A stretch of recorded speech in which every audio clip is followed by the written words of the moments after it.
Mu gatondo ko kuri uyu wa mbere yaramaganya adasanzwe ku banyagihugu bazindukiye ku bituro bikorera ko imodoka zitwara abantu mu ntara zo hagati mu gihugu kuko ata modoka zari zihari, yaba ku bituro vy'imodoka zija mu ntara z'uburaruko canke z'ubumanuko, hose abantu bari benshi cane ariko badafise ikibunguruza. Ivyo bikaba vyaturutse ahanini kw'ikena ry'igitoro ca mazutu cabaye nk'umuzi w'ibuye mu gisagara ca Bujumbura nk'uko uyu munyagihugu avyigana. Akaba aramaramaza kandi bikaba biteye agahinda ku bituro vya ruguru mu Kinindo, baja mu ntara za Makamba na Rumonge, Ikotero baja mu za Gitega, no mu ntara z'uburaruko na Ngozi na Kayanza. Hoho abantu barandagaye kuva mu gitondo ni benshi, babuze imiduga ibatwara kubera imvo ya mbere n'imvo yuko ata gitoro ca mazutu gihari. Iyindi mvo naho ni leta yahagarariye iduzwa ry'amabeyi ajanye no kwiyunguruza.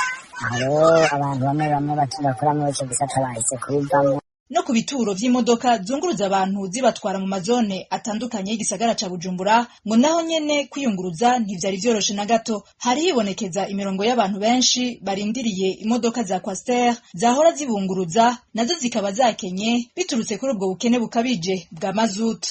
Ibituro vyose zaba zija muri nord, zaba zija muri sud, hose nta mabisi ahari, ni mirongo ine iteye ubwoba. Imiduga myinshi ijya itwara abantu n'amakwasiteri, ziriya nazo zinywa amazutu ntayahari vrema. Ivyo bikaba biruko mu gihe haheze imyaka ibiri umukuru w'igihugu Evariste Ndayishimiye yivugiye ko ariwe yafashe mu minwe ikibazo c'igitoro, ariko n'ubu kitaratorerwa inyishu. Amakuru dufise abandanya yemeza ko ubukene bw'igitoro bwinyegejemwo ubusuma bukorwa muri ico gisata n'ishirahamwe Prestige rikoreshwa n'umutambukanyi w'umukuru w'igihugu Angeline Ndayishimiye. Ku munsi wa gatanu w'indwi iheze, umukuru w'urwego rw'iperereza akaba yari yasubiye i Dar es Salaam mu gihugu ca Tanzania ajanywe n'ico kibazo nyene c'igitoro.